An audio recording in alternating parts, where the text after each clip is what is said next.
aka kanya hanyuma dutangire gahunda yacu y'uyu munsi. Yarakoze pasiteri, ndasuhuza cyangwa se reka manze nanjye nshima Imana kubw'uyu munsi. Twari tumaze iminsi tutaboneka muri studio, yego dusubizamo ibiganiro byatambutse, ariko uyu munsi rero turashima ubuntu bw'Imana budushoboje kuba twakongera kumvikana kuri radiyo cyangwa se kuri umurongo w'103 n'ibice 6. Ndasuhuza rero abakunzi bacu, by'umwihariko abakunzi b'iki kiganiro wabuze Imana ukorera. Ngasuhuza inshuti zacu zose zidutelefona ku matelefone ngendanwa, badushimira banatubwira ko iki kiganiro hari aho kibakuye ari naho kibagejeje, ndetse rimwe na rimwe hari abaza guterana natwe bagafata uwo mwanzuro wo kuza gufatanya natwe guhimbaza Imana.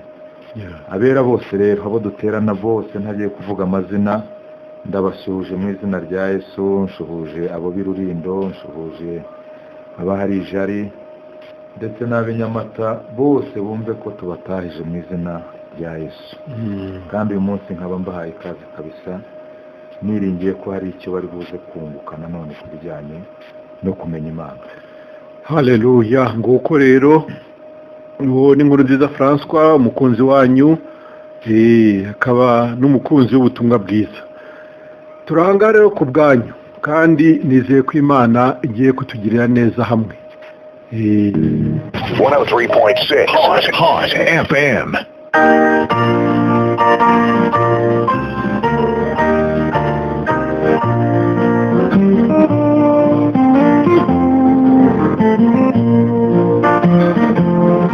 Man had fallen so far from his maker above, he knew no way to ever be right. But a way was conceived for all who believe in the womb of a virgin one night.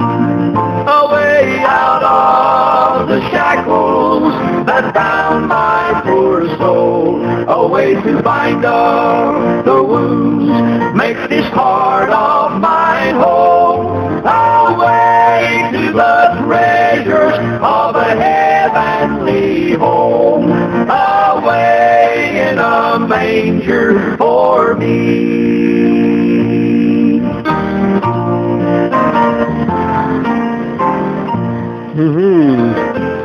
Bakunzi rero mukomeze mugubwe neza. Uyu ni wa mwanya wanyu nyine w'ikiganiro wabuze Imana ukorera. Ikiganiro wabuze Imana ukorera mukurikira kuri uyu murongo w'103 n'ibice 6 Hot FM. Iyi radiyo akaba ari radiyo ibasha kubabera umuyoboro w'umugisha. Hari umugisha Imana yabateganyirije mu gihe nk'iki ngiki. Ni ukuri, ni ubuntu bugeretse ku bundi, ntimugire ngo ni ibintu byapfuye kubaho nk'impanuka gusa. Mwebwe gusa mukomeze mutega amatwi kuri uyu murongo, muzaba mwumva icyo Imana izabakorera. My whole life is a flower in bloom. Jesus is the arranger, what began in a manger brought new life when he rose from the tomb. A way out of the shackles that bound my poor soul, a way to bind up the wounds, make this heart of mine whole, a way to the treasures of a heavenly home, a way in a manger for me, a way out of the shackles that bound my poor soul, a way to bind up the wounds, make this heart of mine whole, a way to the treasures of a heavenly home, a way in a manger for me, a way in a manger for me.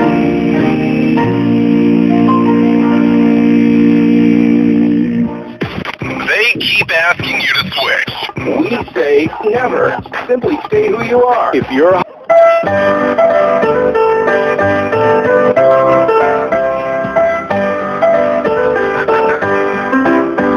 I started traveling for Jesus. ya reka rero dutangire gahunda yacu. Ndabona mwene data Gadi nawe amaze gufata icyicaro, reka nabanza basuhuze hanyuma tubone gutangira gahunda yacu y'uyu munsi. Ndayisenga Gadi, waramutse neza?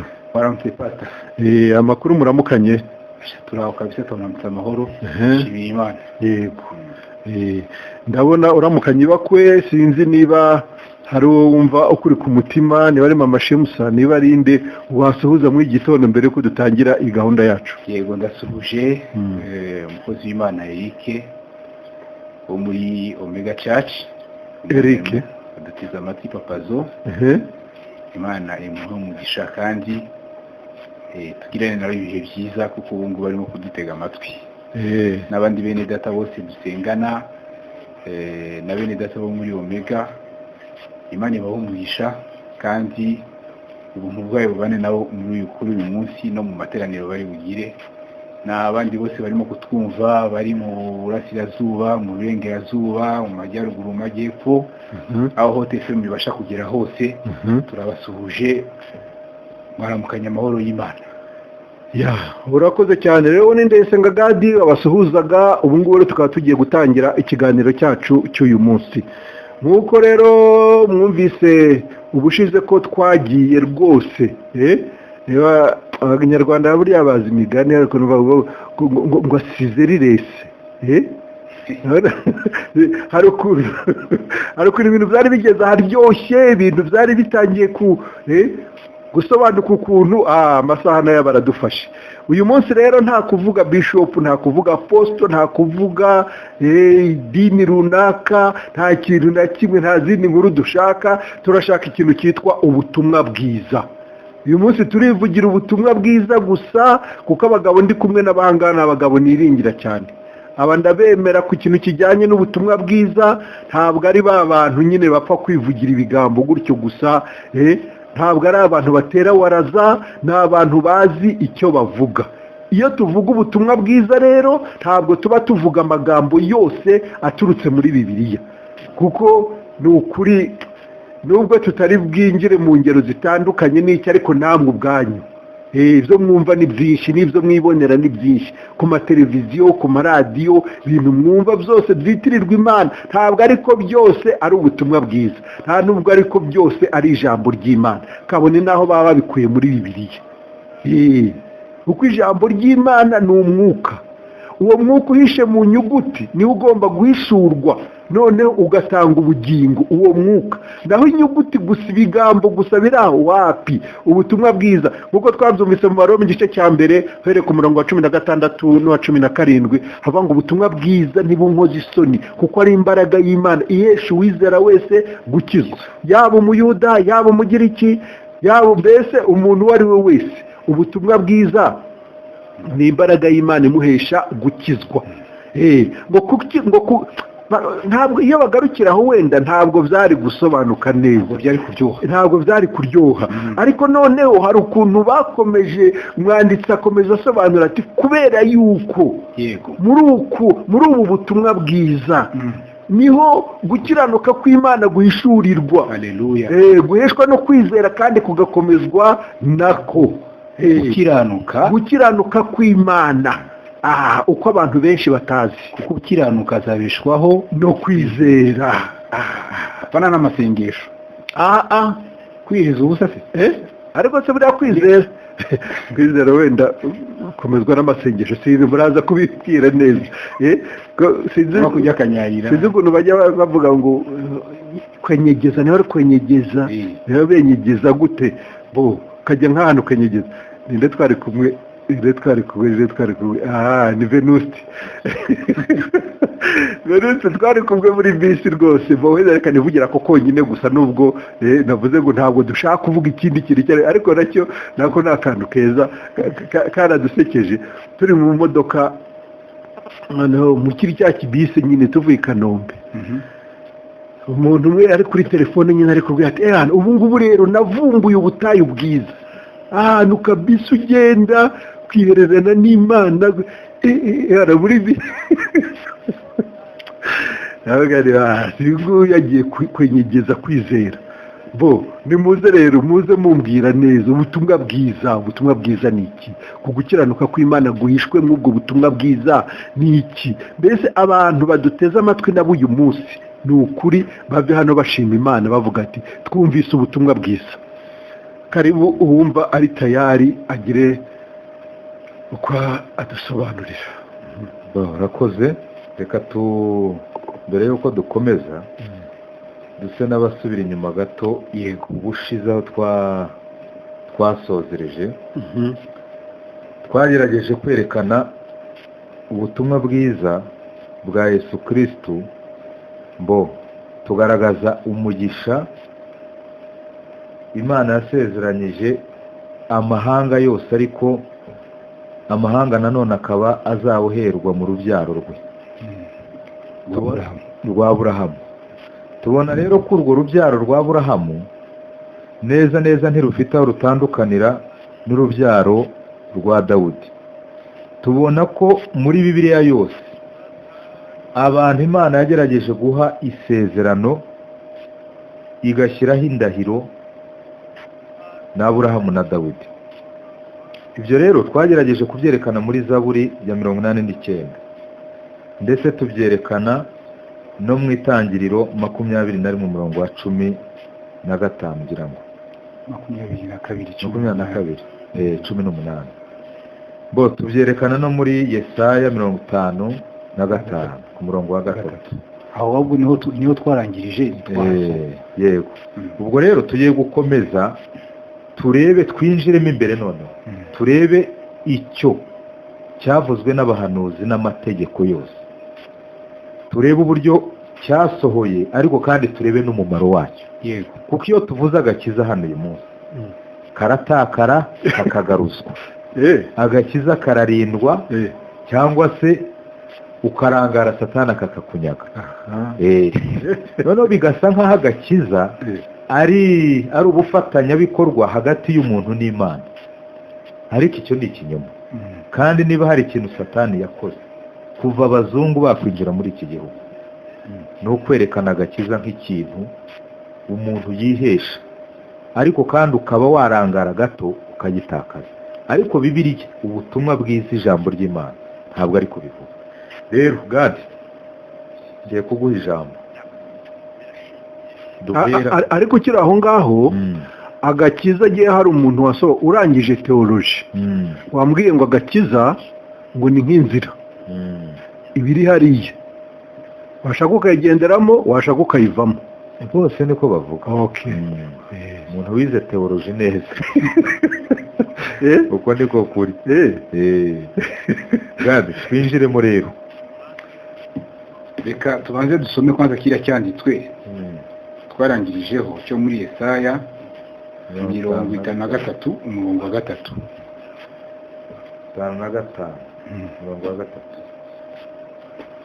haravuga ngo mutega amatwi muzahondi munyumve ubugingo bwanyu bubone kubaho reka tugende buhoro. Mutega amatwi muze ahondi ngo hari umuhamagaro w'Imana uhamagarira abantu kuza gutega amatwi. Munyumve ubugingo bwanyu bubone kubaho. Hariya mu Baroma baratubwira yuko kwizera kuzanwa no kumva, ariko sukumva amagambo ariyo yose no kumva ijambo rya Kristo.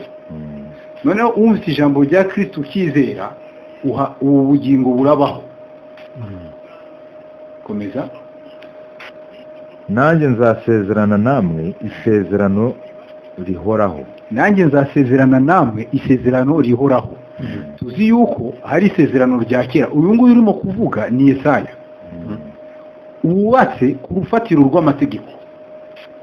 Isezerano rya Mose niho yubakiye, nubwo ari umuhanuzi mpuzamahanga ariko nawe isezerano rimutwikiriye ni isezerano rya Mose.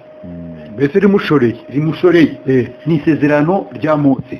Igitangaje rero ni uko nawe nk'umuntu uba muri iryo sezerano atanze irindi sezerano cyangwa ahishuye irindi sezerano ridahwanye n'iryo yabagamo, kandi arihaye irindi nyito cyangwa attribuye arihaye irindi nyito itandukanye niyo yari asanzwe azi avuga isezerano.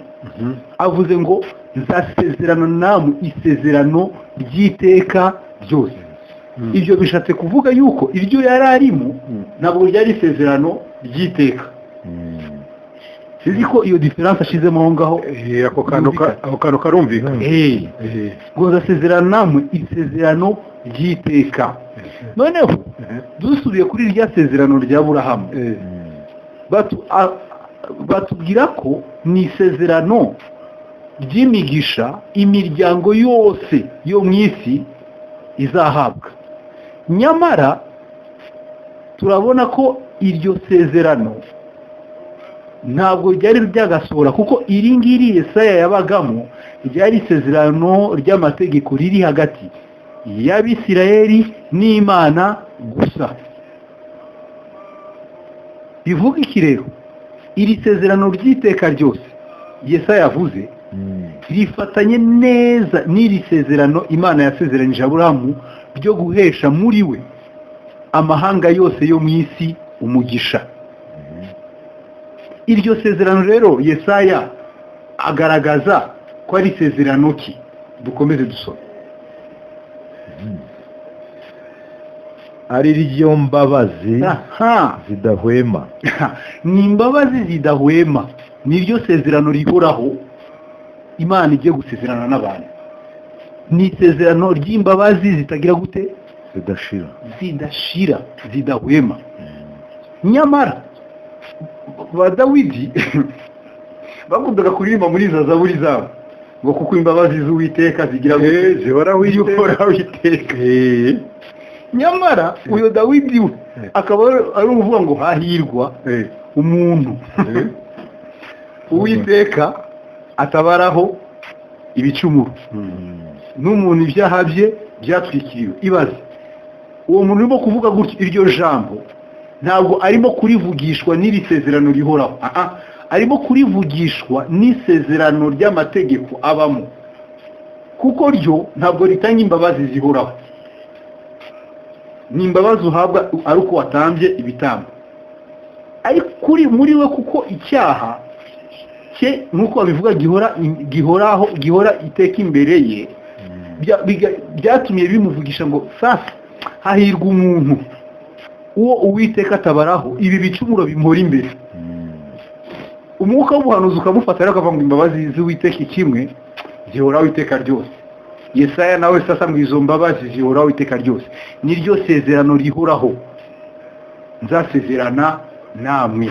Ari ryo sezerano nanone Imana yahaye Aburahamu ni ry'imbabazi. Ni kuvuga ngo rero muri Aburahamu nimo tubona isezerano ry'imbabazi zihoraho iteka ryose. Dukomereze. Dore mutanzeho umugabo wo guhamiriza amahanga. Ariko ntabwo warangije. Dawidi yasezeranye. Dawidi yasezeranye. Yego. Iri sezerano ry'imbabazi zidahwema. Yego. Ngo nizo Dawidi yasezeranijwe. Ngo nanjye nzasezerana namwe isezerano rihoraho ari ryo mbabazi zidahwema Dawidi yasezeranijwe. Imbabazi zihoraho. None François, watubwira neza uyu Dawidi, ese koko n'uyu Dawidi ko tuzi ko Dawidi yapfuye agahambwa igituro cye kikaba kikiri iwacu. None uyu Dawidi koko ibyo rero byose izo mbabazi zihoraho nazo zakagombye kumuhesha ubugingo buhoraho. Ariko nanone sasa we yarapfuye. Uyu muntu kuko dusoma mu byanditswe yuko Imana hari imbere muri Ezekiyeli 34 imana ivuga ngo izo ntama zanjye zaziha umwungeri umwe ariwe mugaragu wanjye Dawidi. Sasa uyu Dawidi wasezeranishije imbabazi ni mwene Yesaya. Bo reka turebe nk'uko ubivuze Gadi ubisobanuye neza. Nanjye ndashaka kugira icyo nongeraho kugira ngo bene data basa n'ababyumva neza kurushaho. Iyo dukunze kuvuga ngo Bibiliya ni igitabo cy'umwuka, ari naho usanga ari abacyitirira, ubwo ni ukuvuga abakristo bagoreka icyakavuzwe, ntibamenya icyo Imana yari igambiriye, bo icyanditswe cyose baguyeho bagitwara batyo. Ugasanga rero umuntu arabwirwa gutamba Isaka, ukagira ngo Aburahamu azamukana Isaka, icyari kigenderewe ni ukugira ngo Isaka atambwe, urumva? Ariko bikarangira Isaka abaye kashi, abaye ibishyimbo, n'imyumbati. Ariko dore uko Pawulo avuga. Pawulo aravuze hano mu Bakorinto ba kabiri ba mbere 15. uvuze ibishyimbo rwose nsanga upfobeje Isaka. Nturavuze na televiziyo byibura cyangwa firigo. Hari umuvandimwe dukorana hariya yarambwiye ati ku muganura urusengero rwari rwabaye reka isoko, abantu bazanye imirimo. Mu Bakorinto ba mbere 15:46 haravuga ngo ariko umwuka si ubanza, ahubwo umubiri ni ubanza hagaheruka umwuka. Bo tubihuze no mu Bakorinto ba kabiri ibice bibiri, igice cya mbere 20. Abakorinto ba kabiri igice cya mbere 20 haragira hati iby'Imana yasezeranije byose muri we nimo ye iri, nicyo gituma ari udutera kuvuga ngo amena, ngo Imana ihimbazwe natwe. Iyi mirongo dusomye yombi ihishemo ubwiro bukomeye. Pawulo ajya kuvuga ngo umubiri ni ubanza cyangwa se umwuka si ubanza, habanza umubiri hagaheruka umwuka. Hari icyo yarabanje kuvuga kuri 45 agaragaza abadamu babiri, uwa mbere w'ubutaka, uwa nyuma zari umwuka. None aravuga rero ati nubwo habonetse uw'ubutaka si cyo cyari kigenderewe, si nawe w'ukuri, ahubwo ukuri ni uyu wiswe uw'umwuka.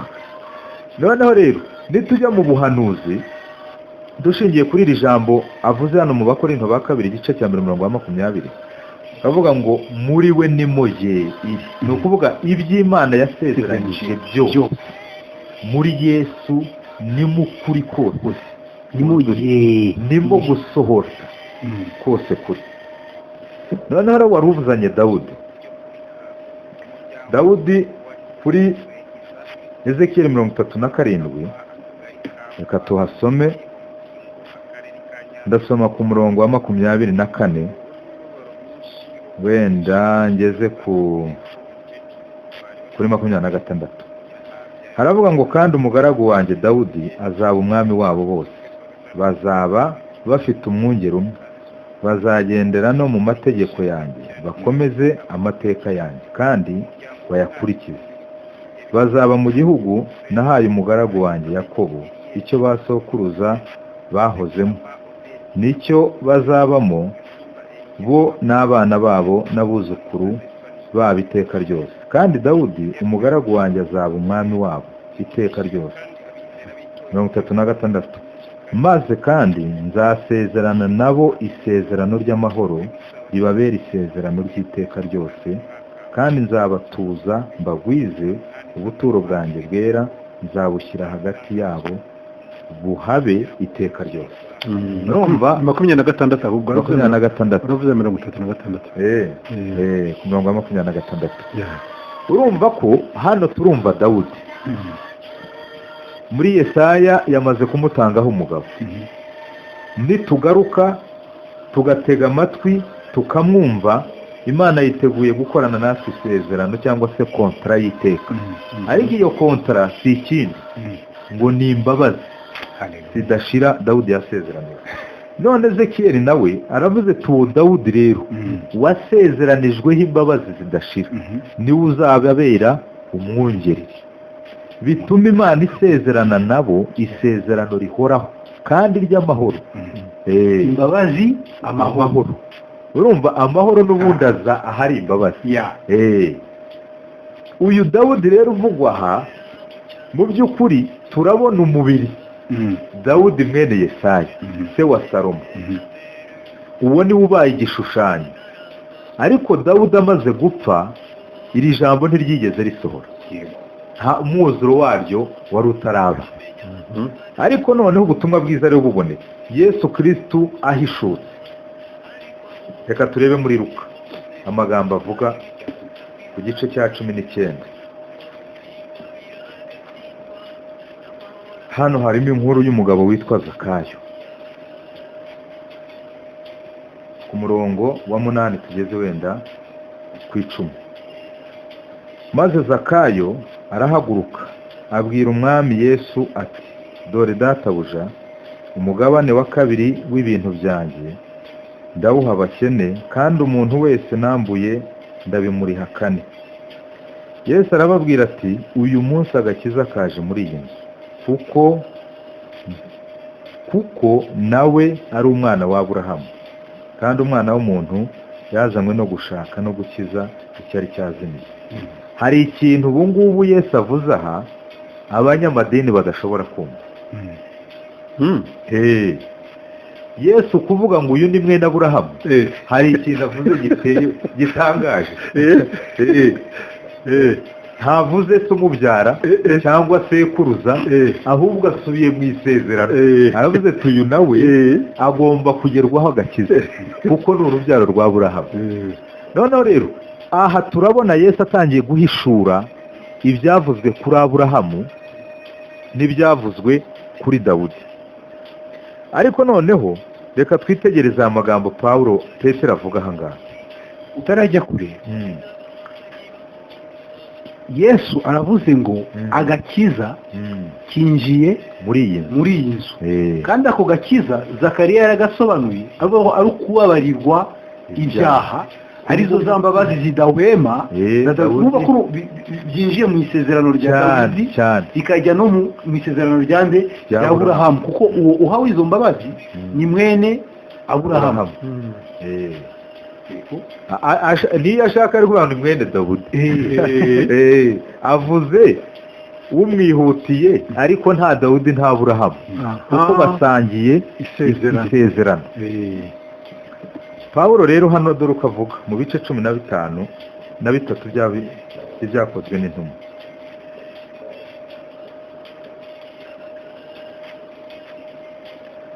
Aravuga ngo bene data bana b'umuryango wa Aburahamu, namwe abubaha Imana, kuri twe niho ijambo ry'ako gakiza ryatumwe. Aho ni ku murongo wa kangahe? Wa 26. Byakozwe n'intumwa 13:26. Kuri twe niho iryo jambo ry'ako gakiza ryatumwe. Ijambo ry'ako gakiza ntavuze Yesu, reka da, ni ijambo ry'ako gakiza nitwe ryabanje gutumwa. Ako gakiza rero ni akahe? Ako gakiza kariko dutangiye kurebera muri Aburahamu, tukarebera no muri Dawudi, ryiswe isezerano ry'amahoro rihoraho, isezerano ry'imbabazi zihoraho. Noneho aramanuka ageze ku murongo wa 33. 32 aravuga ngo natwe turababwira inkuru nziza y'isezerano ryasezeranijwe ba sogokuruza, yuko Imana ari twe yabisohorejeho, twe abana babo ubwo yazuraga. Umva ahantu hahise yinjira, umva ahantu hahise acomeka iryo jambo ry'iryo sezerano ry'abasogokuruza, ahise yinjira mu muzuko. Ni ukuvuga noneho rero ya magambo Dawudi yavuzweho na Aburahamu tugiye kubona ukuri kwayo bikomotse mu muzuko w'umuntu. arakomeza ko ariyo mpamvu Yesu azuka ijambo rya mbere ryamuturutse mu kanwa abonekeye abigishwa be yababwiye ngo mugire amahoro cyane ku isezerano risohoye ariko uzi ko ari byo mugire amahoro niyo kubabwira ati ntimurakamenya ko mwinjiye mu isezerano ubu murimo urumva aravuga ati rero nk'uko byanditswe muri Zaburi ya 2 ngo uri umwana wanjye uyu munsi ndakubyaye.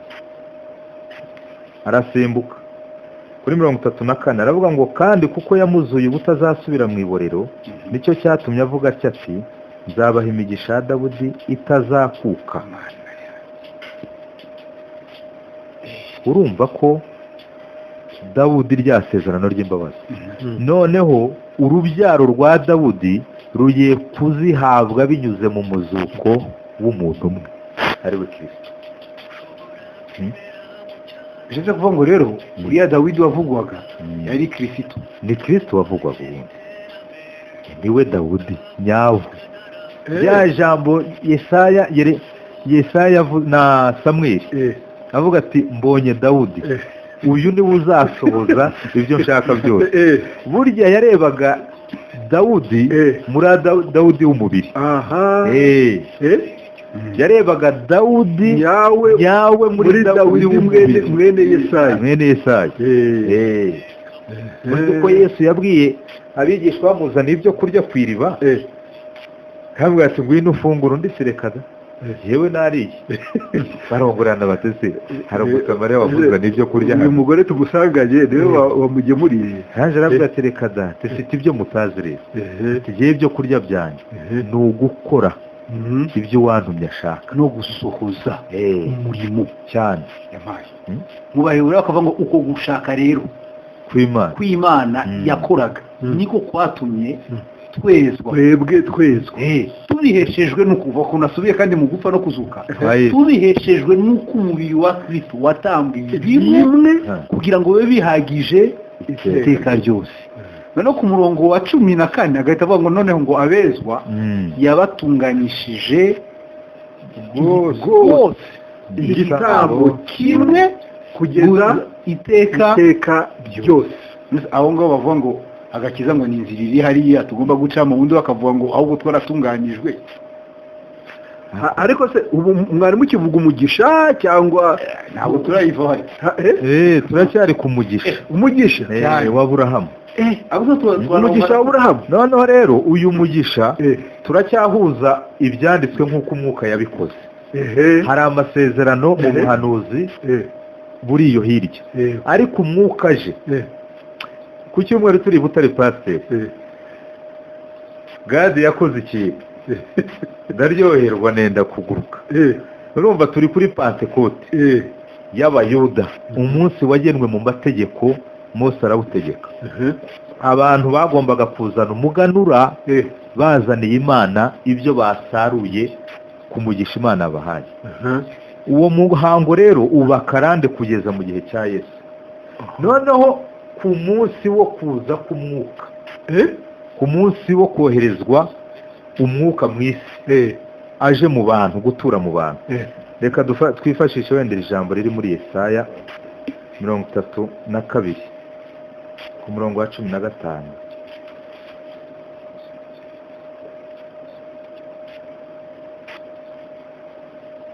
aravuga ngo kugeza aho umwuka azadusukirwaho avuye hejuru maze ubutayu bukaba imirima yera cyane umurima wera bakawita ishyamba. urumva ubu ni ubuhanuzi bwerekeranye n'umwuka. noneho rero ku munsi wo gusukirwaho uyu mwuka twari twinjiye neza ku minsi 50 y'umuganura. Abayuda bose bavuye isi yose baje gushimira Imana kubw'umugisha. nyamara uwo munsi niwo munsi Imana yahereyeho abantu umuganura w'umwuka. urumva iki kintu abantu bari mu muhango bari mu mubiri bazaniye Imana umugisha kuyitura cyangwa se kuyiha umusaruro w'ibyavuye mu mugisha Imana yabahaye. Nyamara kuri uwo munsi ntibazi ko icyo kintu cyitwa umuhango barimo cyari kigendereye ku munsi wo gusukirwa k'umwuka. Ni ukuvuga isezerano rya Aburahamu noneho rigiye gusohora wa mugisha Imana yasezeranyije Aburahamu uhawe abantu. Urumva? Uhawe abantu bene Aburahamu. Bene Aburahamu. Nk'uko ku munsi wa Pasika abayuda bari gutamba umwana w'intama. Yego. Mu gihe Imana iri gutamba umwana w'intama wo gucungura abantu. Uwa undi ukuraho ibyaha by'abari mu isi neza. Ku munsi umwe. Bamwe bari mu mubiri Imana nayo iri mu mwuka.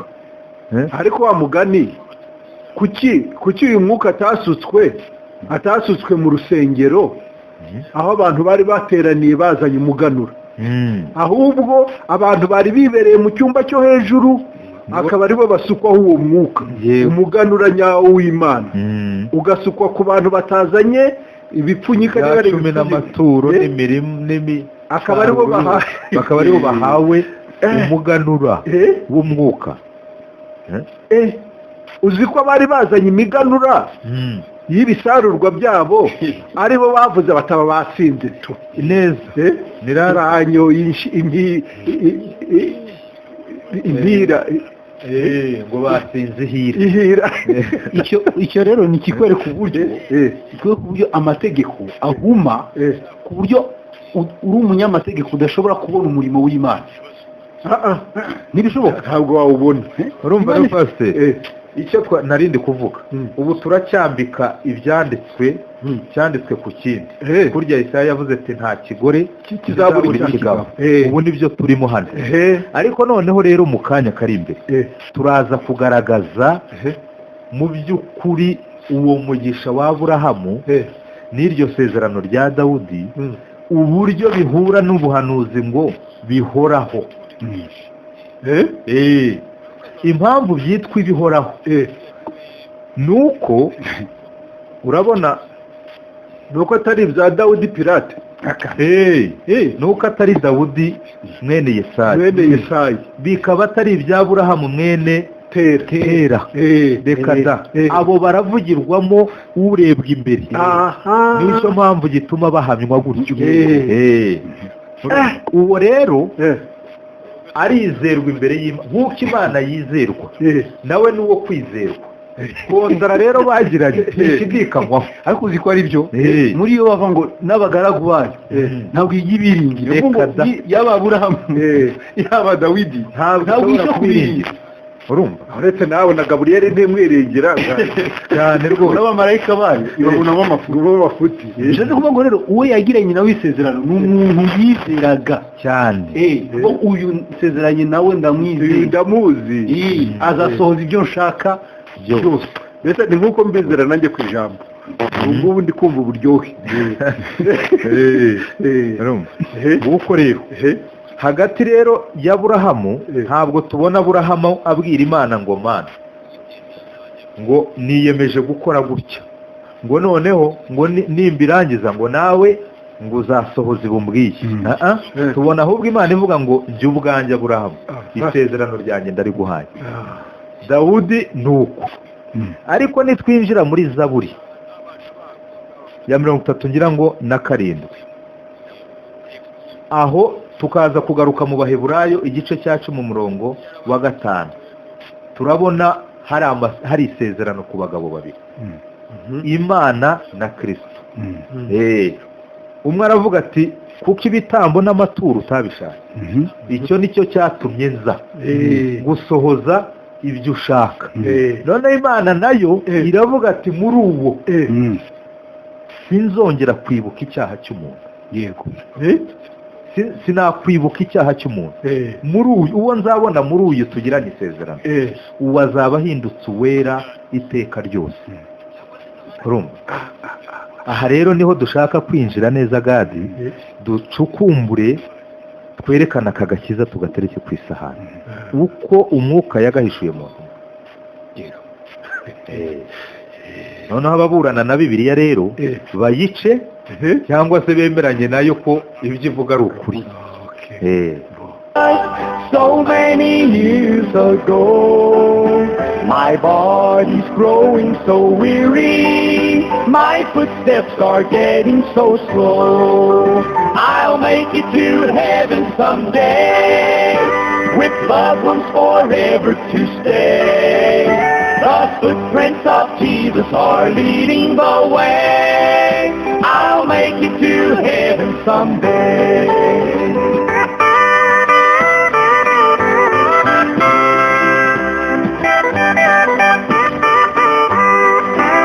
I get so homesick for heaven, my loved ones have left me alone. I know they're resting with Jesus, they're waiting for me to come home.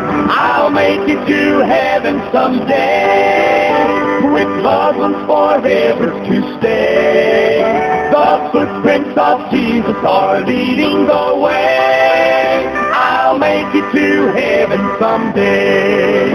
I'll make it to heaven someday, with loved ones forever to stay. The footprints of Jesus are leading the way.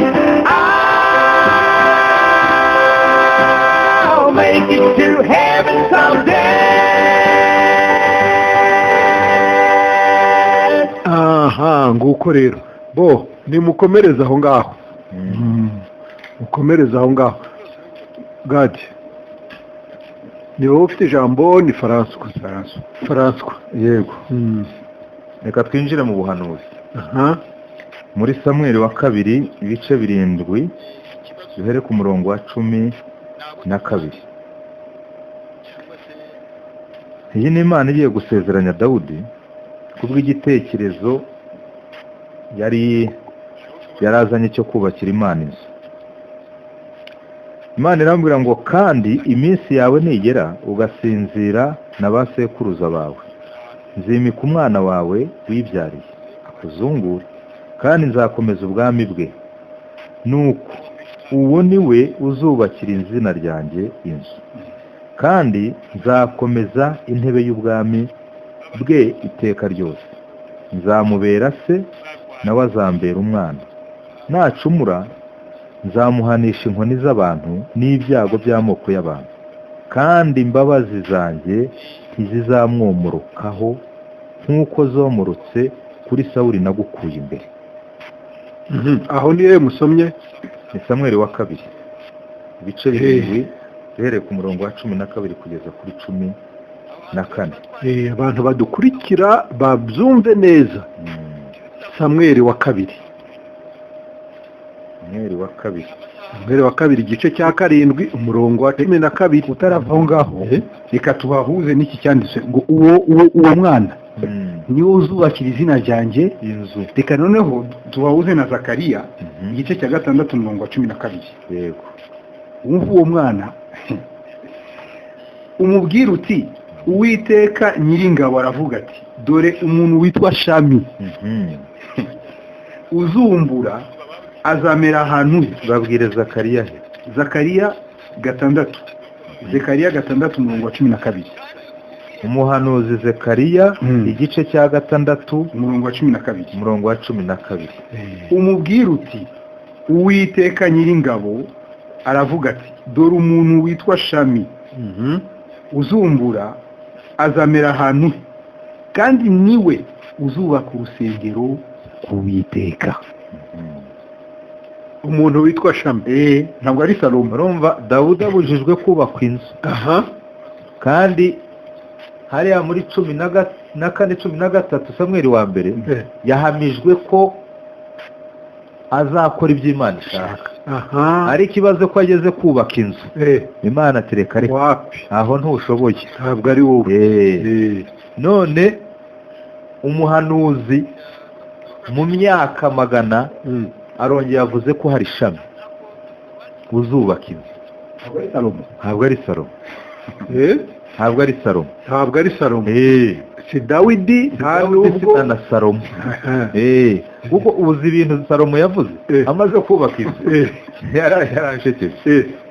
Inzu imaze kuzura kabisi kayangana igira ityo, arasenga. Ageze hasi aravuga ati ariko se koko Mana, ati watura mu nzu yubatswe n'amaboko y'umuntu. Kandi mbere abanza gusenga avuga ati rero Mana, ibyo wasezeranyije umukambwe wanjye Dawudi dore ubisohoreje kuri njye. Nijye ukubakiye inzu. Ariko umwuka yinjiye mu mwuka aravuga ati ariko ni igishushanyo. Aravuga ati wapi, ntabwo ushobora kuba muri iyi nzu. Yumva ko Dawudi Salomo hari ikintu ahishuriwe. Umuhanuzi rero aravuze ati uwo niwe uzubaka inzu, ariko ashyizeho akantu, nzamubera se nawe ambera umwana. Mu Baheburayo turaza kubona umwanditsi avuga ati uretse no mu bantu, mu bamarayika n'indi mana yigeze itinyuka kwita umwana we. Nyamara mu byakozwe n'intumwa hariya Pawulo agaragaza wa mugisha wa Dawudi, aravuze ngo nk'uko byanditswe muri Zaburi ya 2 ngo urumva none hagiye kugaragaza ko iryo jambo Yesu nawe yarigizeho uburenganzira, ryasohoye bivuye mu muzuko. Mu rupfu umuzuko niwe warisohoje kuba yakwitwa umwana w'Imana. kandi niko Pawulo avuga ngo yerekanwe mu bushobozi ko ari umwana w'Imana mu buryo bw'umwuka no mu kuzuka, kubwo kuzuka kwe. Kubwo kuzuka kwe. Bo muri Zaburi rero ya 89, ubwo turacyahuza iyi Samweli kugira ngo twumve ibijyanye n'iri sezerano n'uru rubyaro. Ku murongo wa 29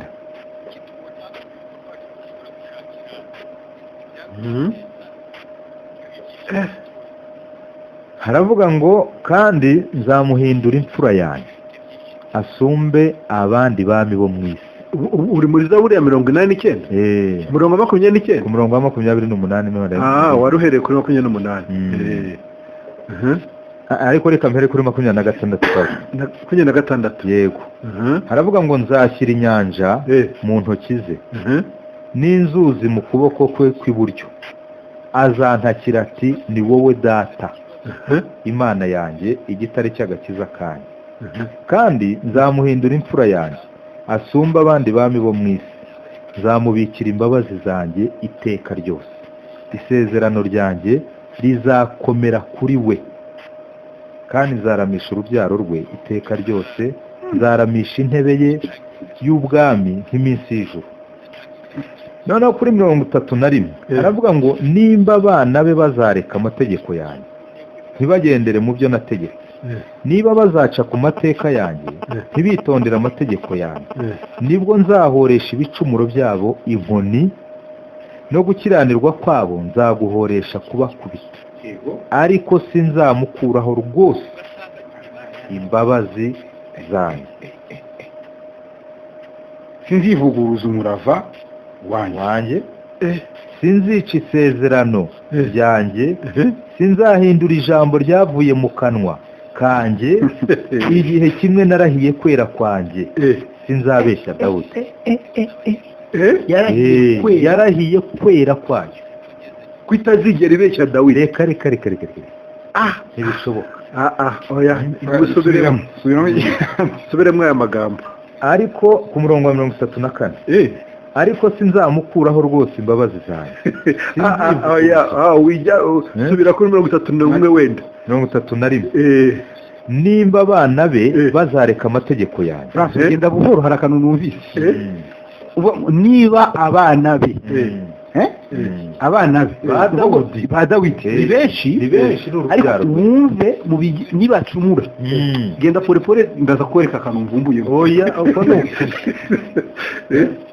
urumva iri ni isezerano riri kuri Dawudi ku rubyaro rwe. Noneho kubwo gukiranuka kwa Dawudi hari isezerano Imana ihaye Dawudi, noneho rigiye gukomereza n'urubyaro rwe. Rega tutarajya na kure,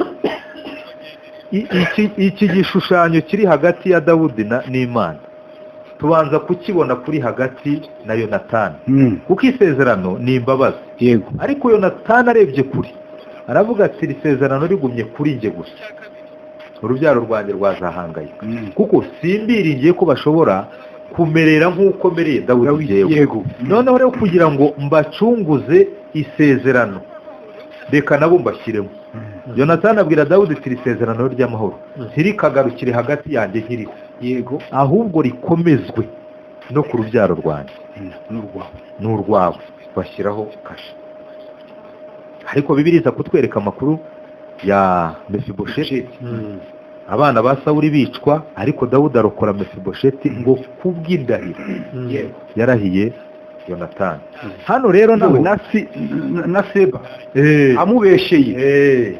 amubesheye yuko ari mu bagambane Dawidi aho kuvuga ngo sha reka ninsubire Yerusalemu zakereka kariya kana agezeyo ngo ikuta nkuriki ati bana Seba yaranshutse basi nta kundi tuzaguma dusangira ku meza ubuzima buzakomeza bwa bundi ariko ibintu byawe ndabipasura kabiri ariko umva nawe abivuze nk'umuntu cyane ngo imbabazi ntizamwumurutseho kubw'isezerano rya Yonatani ariko gupasura ibyo bintu no kumukuraho ntaho bihuriye nka ya nkoni nyine yavuzwe aha ngaha kuko ni ukuri uzareka amategeko azakubitwa ariko ntazakurwa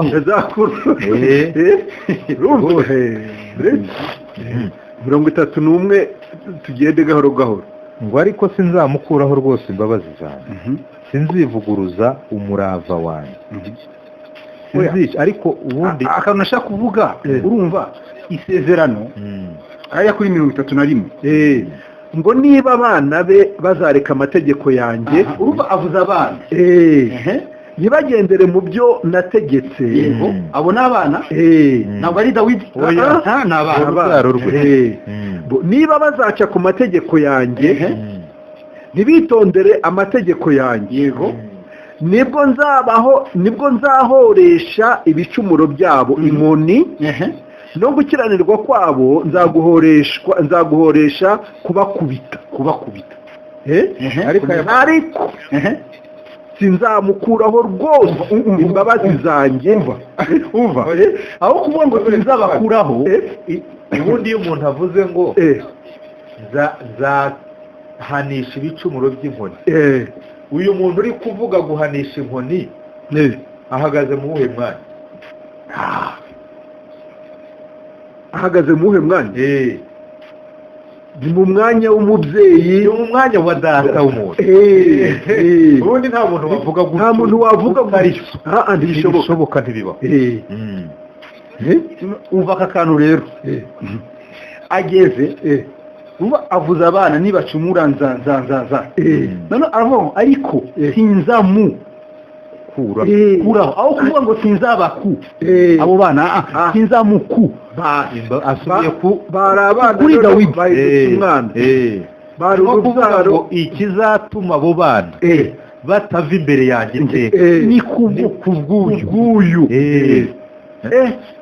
sinzamukuraho rwose imbabazi zanjye uvuga ngo imbabazi twe twahawe ntabwo ari izacu oya ntabwo ari uko twagiye kanyarira ntibishoboka ntabwo ari izacu ari uzahawe umuntu yashyirwamo umwuka w'ubugingo akaba ubugingo buzima babarira yarayimenye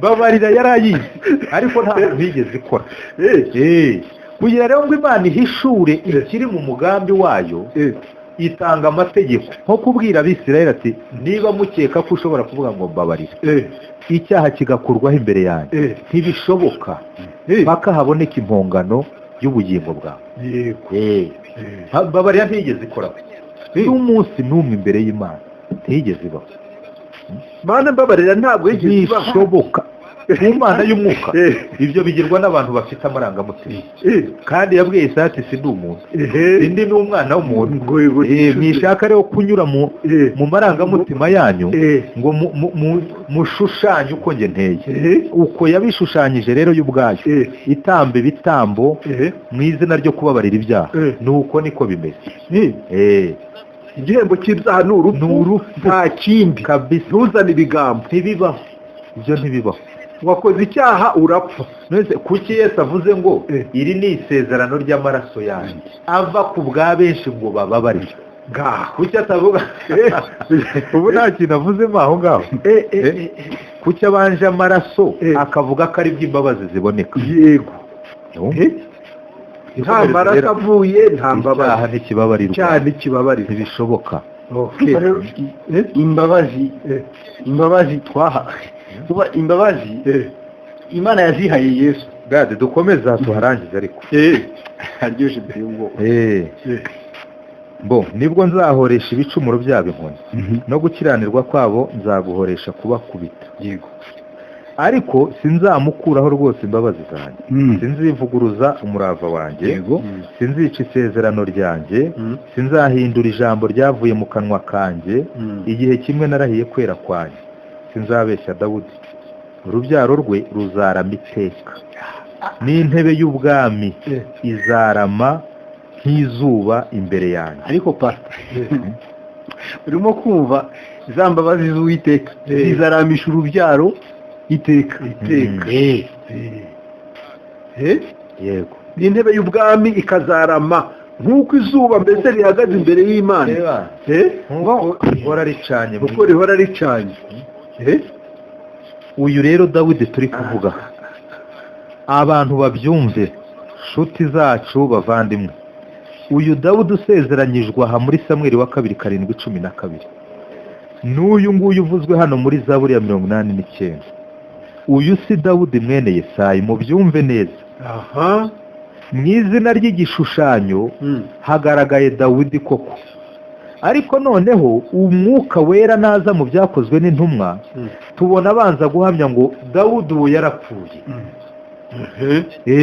niba apfuye rero ni ukuvuga ko n'isezerano rishobora kurangiza kuko uwarisezeranijwe atakiriho ibi ni byo umwanditsi w'Abaheburayo agarukaho akavuga ati ntibyagombaga gushoboka ko uyu ashobora kuba umutambyi kuko hari abandi batambyi bari bariho kandi bitegetswe n'amategeko ariko noneho aba nabo ntibahoragaho kuko urupfu rwabaryaga ubutambyi bwabo rero ntibwagombaga kwitwa ubutambyi bw'iteka kuko urupfu rubarya bagacaho undi nawe akamusimbuza ariko rero uyu we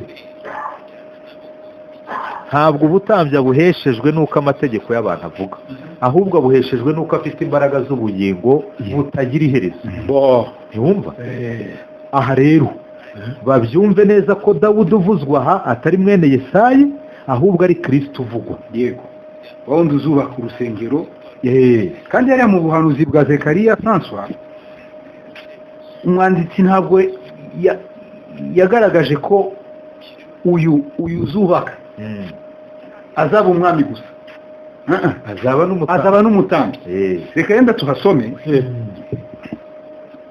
uwo ngo uzubaka ntabwo azaba umwami gusa shaka ko François yinjiye mu butambyi kugira ngo abantu yenda batumva yuko atambikiriye arimo kuvuga ikintu kimwe Zakariya 6 dukomeze dusome na 13 ko 12 turisoma dutangire kuri 12 Zakariya 6:12 dukomeze na 13 umubwira uti Uwiteka Nyiringabo aravuga ati dore umuntu witwa Shami uzumbura azamera ahantu he kandi niwe uzubaka urusengero rw'Uwiteka ni koko niwe uzubaka urusengero rw'Uwiteka azagira icyubahiro azicara ku ntebe y'ubwami ategeke kandi azaba umutambyi ku ntebe ye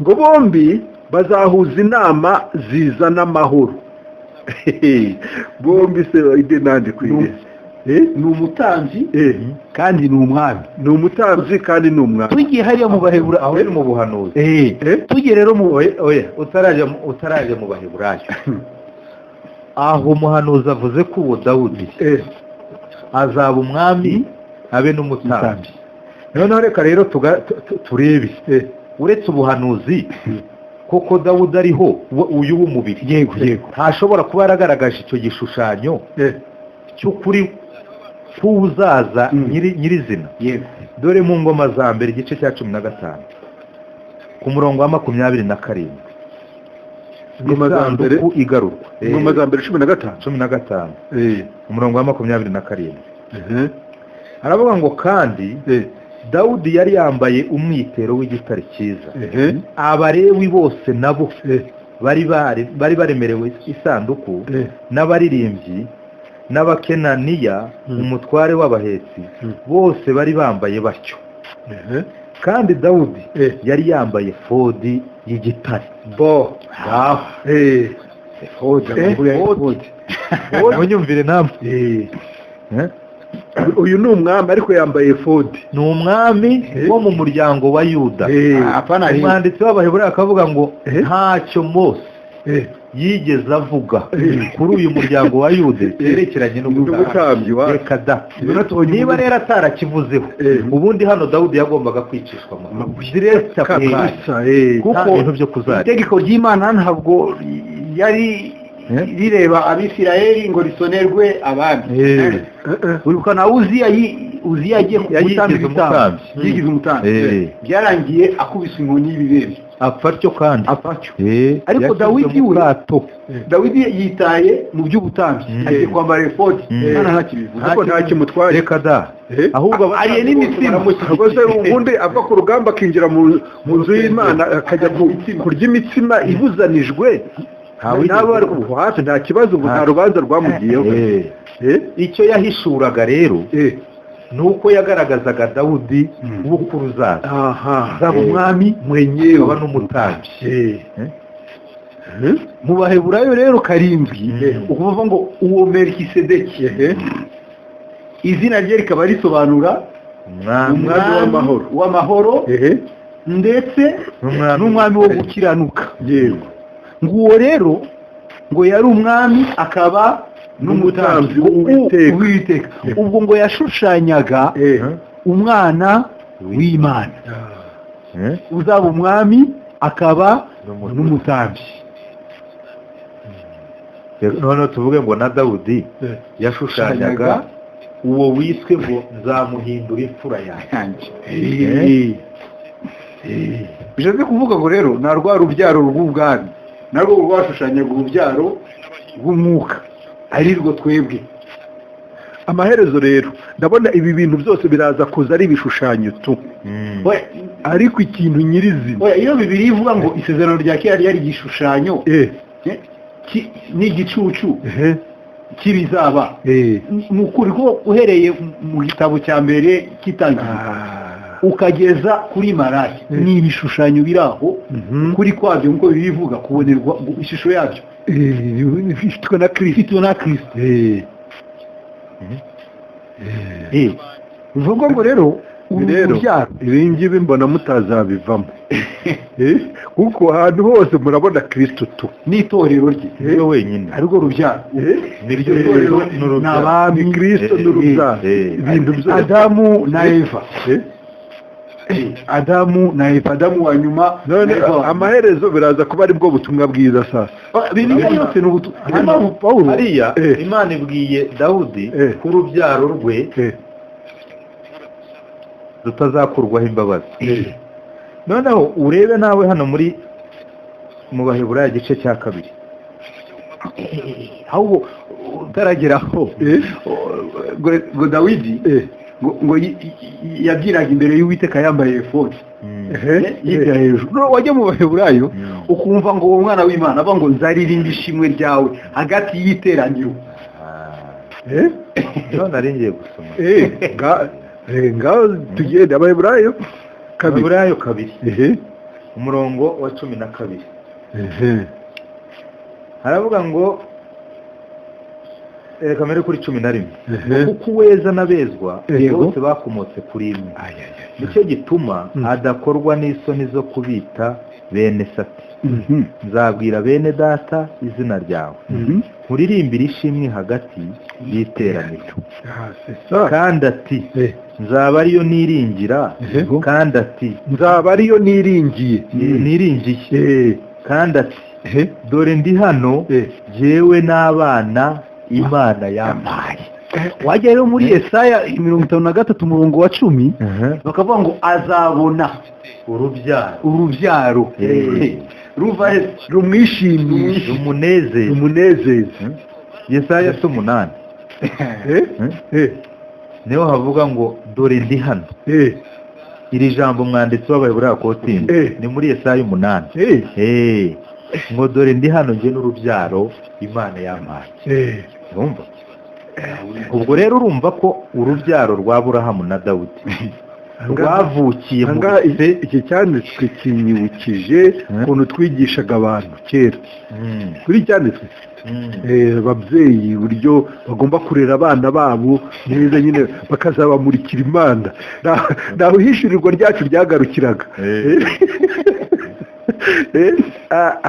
Noneho rero pasiteri reka turebe icyo uru rubyaro rwaje gukora dushingiye ku buhanuzi bwa Daniel ibice 9 ku murongo wa 24.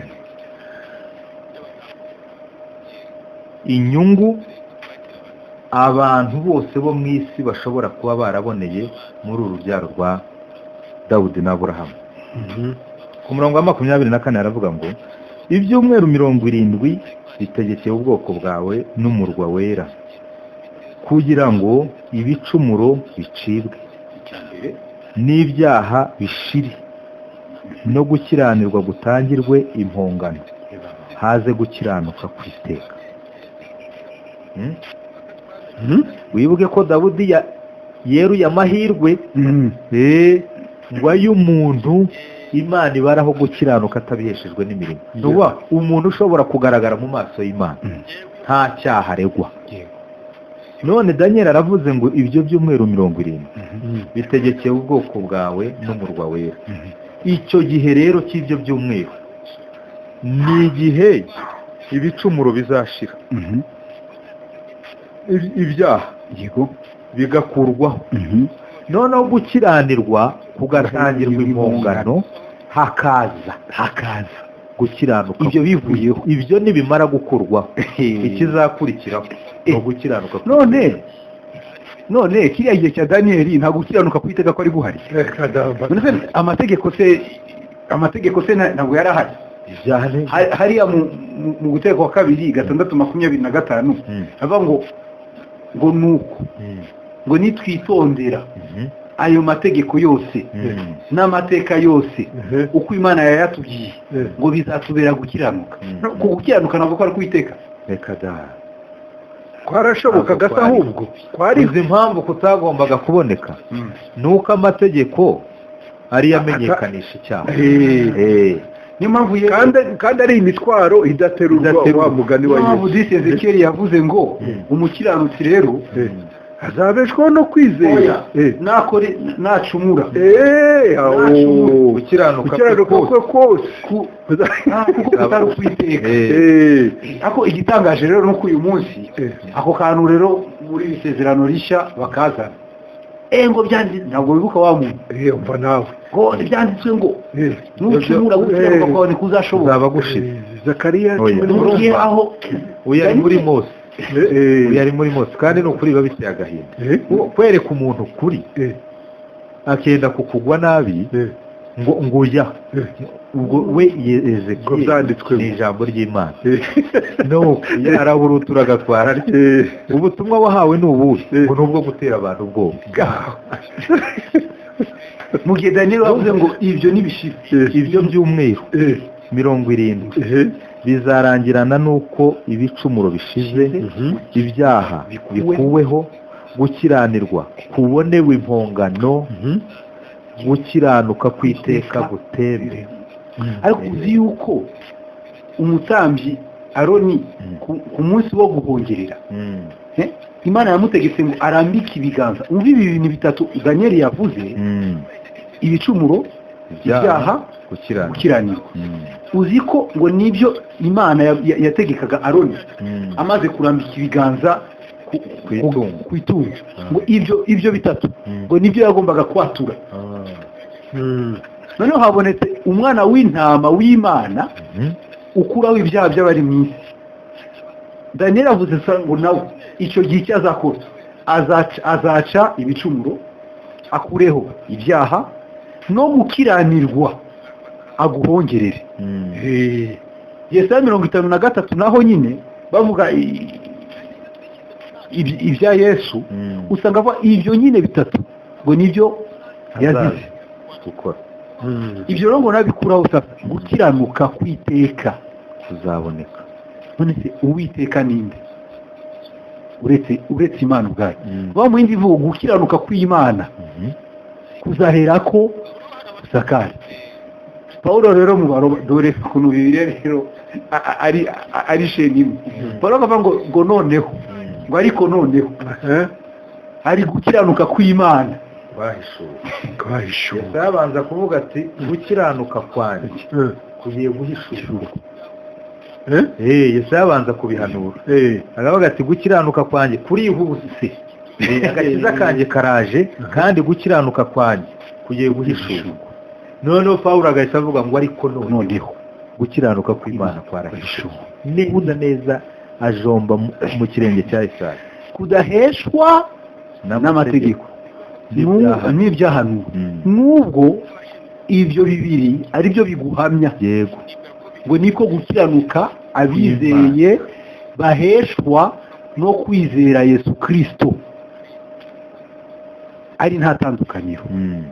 Noneho ngo kuko bose bakoze ibyaha, mwashatse kuvuga ngo mudakeka yuko bikorerwa, kuko bose bakoze ibyaha bo ntabwo babikwiriye, yego, ntibashikira ubwiza bw'Imana. ngo ariko ikabibahera ubusa uko gutsindishirizwa, uko gukiranuka ikabibahera ubusa. Impamvu kuko habonetse gucungurwa muri Kristo Yesu. Impongano yaratanzwe kuriya gukiranuka. ariko muzi indumane, indumane murayizi cyane. Okay, noneho rero buri indumane igira ibice bibiri. hari igice kimwe kiba kirimo akenge. Ku ruhande rumwe rw'umwenda haba hari akenge, akuma karimo akenge. Noneho ku kindi gice cy'umwambaro nanone hakaba hari akandi kuma nanone gafiteho umutwe. Uwo mutwe rero nuza kwinjira muri ka kenge, indumane ukumva ngo pa irarumye. Buriya rero ibyo muvuga byose byaba Yesaya n'iki bari bifitiye ya ndumane iruhande rumwe nyine ya kenge. Babugundira akenge, bavuga iby'akenge n'iki, ariko bagahanure akagofero gatwe kazaza. Pawulo rero niwe waje gushyira indumane neza kwa gukiranuka kw'Imana kwari kwarahishwe kuva kera, ariko none kukaba kwarahishuwe. Ariko gukiranuka kw'Imana kudaheshwa n'amategeko, nubwo amategeko n'ibyahanuwe ari byo biguhamya, ariko akaba ari ugukiranuka kw'Imana guheshwa no kwizera. kandi uku nguku ngo gutangirwa ubusa, gucungurwa twaboneye muri Kristo Yesu, nta kiguzi kindi byadusabaga. Ariko no mu buryo bw'umubiri, iyo umuntu agucunguye hari icyo umuha kugira ngo agucungure, no mu buryo bw'umubiri bufatika. Ahubwo se uba wanabyiteguye, ubu se kuri bucungure, ahubwo kutangara wikanze wacungure. Noneho rero ukabura uko wifata, ukaba warira gusa. ngo hanyuma abatazi ubutumwa bwiza rero bati noneho twikorera ibyaha, ubuntu bwagenda ubikore, banza wakire gucungurwa kw'iteka, hanyuma urebe niba kuzagushora mu byaha. Dore icyo abantu batazi rero, nuko nk'uko twabibonye, isezerano ryo gucungura riri hagati y'Imana na Yesu. Abo nibo bantu babiri bativuguruza kandi badashobora kwica isezerano. Ariko siko nako biva ngo niwe muhuza w'isezerano. Ryiza kandi vuga ibyiza ryiza kurusha rya rindi rya mbere. Uyu Yesu rero muri zaburi tubonaganya aniha akubitwa eba umuniho muri nabi uyu Yesu nyamara ari gukubitwa nani ari gukubitwa ninde uri kumukubita bigatuma nihiye iminiho dore gade dusome ya zaburi ya 88 kugira abantu boye rwose kubangamira Imana bashaka kugira icyo bayifasha ba Mose bananiwe kugira icyo bayifasha baroni bose bapfa batyo Imana yikorera ibintu tuvuga kiteka gaturuka zaburi ya 88 ku murongo duhere ku wa 2 haravuga ngo Uwiteka Mana y'agakiza kanjye ntakiri imbere yawe ku manywa na nijoro tangiye gutaka gusenga kwanjye kwinjire imbere yawe utegere ugutwi gutaka kwanjye kuko umutima wanjye wuzuye imibabaro kandi ubugingo bwanjye genda buhoro Franso ibuka Yesu Igetsemane abira bigisha umutima wanjye wuzuye iki mubabaro agahinda urumva kandi ubugingo bwanjye bwegereye ikuzimu bambarana n'abamanuka bajya mu munwa muri rwa rwobo yabarangwe n'abanyabyaha yego meze nk'udafite gitabara nasizwe mu bapfuye meze nk'abishwe baryama mu gituro abo utakibuka ukundi kandi batandukanye n'ukuboko kwawe sizwe mu bapfuye meze nk'abishwe baryama mu gituro abo utakibuka ukundi kubera iki kubera ibicumuro urumva noneho umva kuri twebwe abacunguwe ngo ibyaha byabo tuzabyibuka ukundi hari utibutswe waretswe noneho abo yabikoreye ku musaraba yavuze ate hari ari kubona ijambo risohora mana yanjye ni iki kikundekishije burya yari atandukanye n'Imana rwose neza 100%. Imana itandukana na Yesu mu maso y'Imana Yesu ahinduka ikuzimu Gehinomu kuri twebwe akavuga ngo sinzabyibuka ukundi nabarangwe n'abanyabyaha ndi mu bantu batandukanye n'ukuboko kwawe abo utakibuka ukundi nanjye mbabayemo mbarimo urumva ko yaje kwishushanya n'ukuri n'abantu kandi ukuri ko umuntu yarari mu Bible twavuga ngo yishushanyije muri byose na bene urumva abo yaje gucungura ku murongo wa 7 ngo wanshyize mu rwobo rwo hasi ahantu h'umwijima h'ikuzimu umujinya wawe uranshikamiye kandi wambabarishije umuraba wawe wose umujinya muri Yesaya tugira iki 73 yaramushenjaguye aramubabaza cyane ngo ubwo ubugingo bwe buzitambaho urumva iyi ni iminiho wantandukanije n'abamenyi banjye ubashyira kuri wangize uwo banga urunuka ndakingiranywe simbasha gusohoka mu maso hanjye hananurwa n'umubabaro reka dusogongeze abantu akakantu ntarimo kuganya ari kuganya giteye ubwoba ahubwo none numva ko na Yeremiya muri icyo gitabo cy'amaganya ya Yeremiya siko bakita uzi ko Yeremiya umwuka wa Kristo nyine warimo kuganya muri Yeremiya na Yeremiya yarimo gushushanya imibabaro ya Yeremiya itewe n'ukuntu Yerusalemu rimbu yari igishushanyo cy'imibabaro ya Kristo bivuga ngo rero niyo tujye tuva mu Bibiliya yose buriya n'ubuhanuzi bwa Kristo Yeremiya aganya kumva umwuka urimo Petero siko avuga ngo umwuka wa Kristo ari muri bo Yeremiya rero aganyoraga byose nyine baga bashorewe n'umwuka wa Kristo wari ubarimo kubera Yeremiya nawe yarashushanyaga iyi mibabaro turimo gusoma muri Zaburi ubu iyi Zaburi ntabwo ari iya Dawidi dore pashe dore umurongo wa 10 haravuga ngo mu maso hanjye hananurwa n'umubabaro noneho mva Yesaya 53 na kabiri ku murongo wa 14 ngo nk'uko benshi bamutangariraga kuko mu maso he hononekaye ntihase naho umuntu. Urumva iki kintu? Hanaraganya ngo mu maso he hananurwa n'umubabaro. None mu buhanuzi bwa Yesaya haravuga ngo nk'uko benshi bamutangariraga kuko mu maso he hononekaye ntihase naho umuntu. Urumva yari igicibwa uyu nguyu. Urumva rero iyi niho sura mbaya kabisa. Ariko rero hari n'abasura mbaya wenda baba banaryoshye mu buzima. Ariko unyagizuguriro we mu bugingo bwe yarapfuye no hanze biragaragara.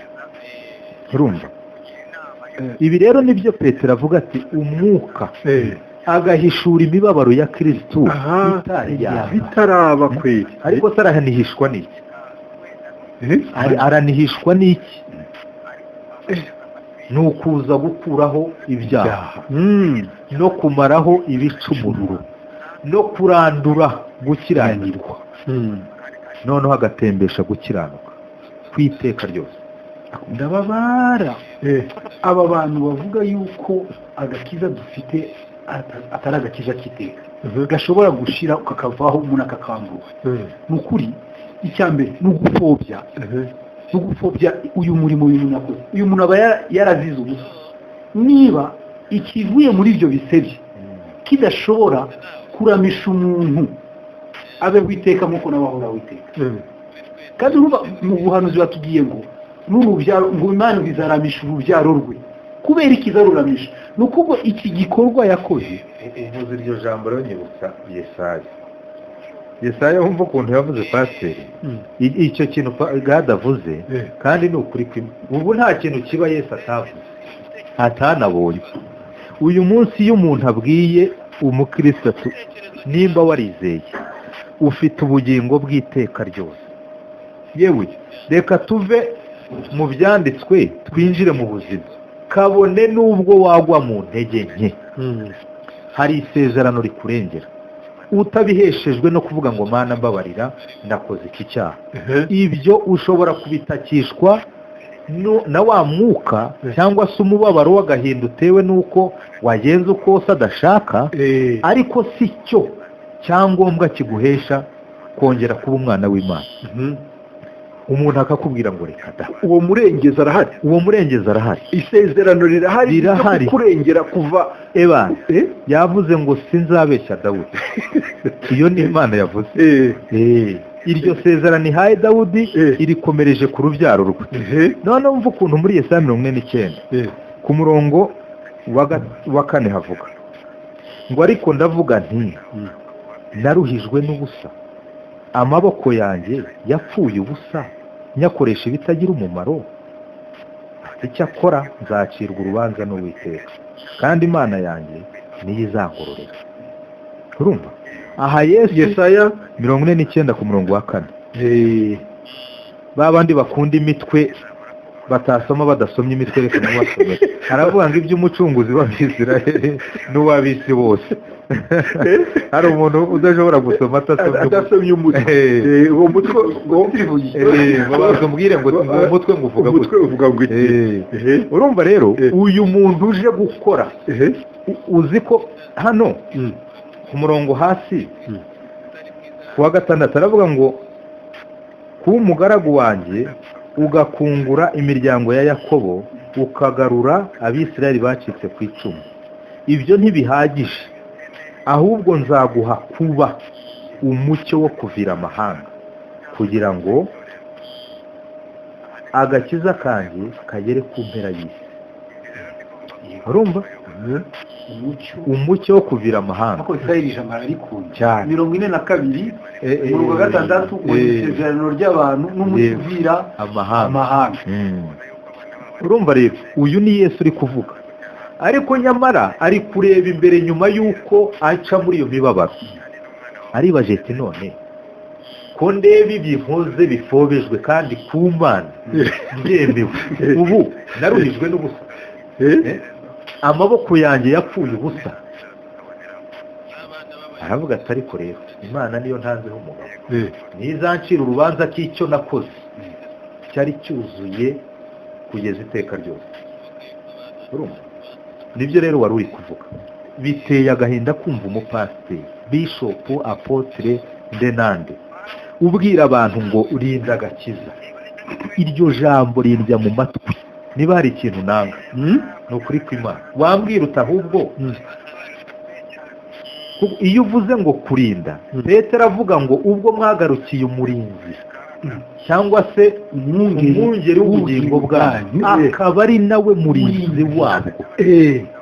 Ubu apotre na Petero ubukweri ninde ubuvuze? Yuda nawe ngo ibasha kubarinda ngo mudasitara. Mu migani ho bakavuga ngo umukiranutsi ngo niyo yago karindwi. Mika se wavuga ntazarambarara na Mika nikavuga muri naho yabirinde avuga ati wa mwanzi wanjye ntunyishimire ubwo mbasha kugwa atari Imana izamagurutse. sisa Paulo nawe ngo urinde wowe ucira umugaragu w'abandi urubanza ngo ntuzi yuko imbere ya shebuja ari uhagwa akanahagarara ngo kandi ngo shebuja wazamuhagarika. Oya ni umuhagaritse ahubwo ariko rero warinda agakiza akakabamo. Ibi byatumye uyu muntu akubitwa gutya akababara. Wowe kuba muri icyo kintu akoze umva wabiheshwa n'imbaraga zawe kwe. na Aburahamu yarinze ibisiga ngo bitarya inyama birangira yasinziriye. Rwose ninde se utarananiwe mu baremwe bose? Ninde utarananiwe? Kariyo mpamvu Pawulo yahuranye avuga ati bose. Aho rero muri Zaburi 14 harya muntu hagatifu bavuga gutya ngo bose baberera ibicucu ibigori niko ntagatifu yivuga guhera kuri Adamu abantu bose babaye ibigori ngo nta umenya Imana.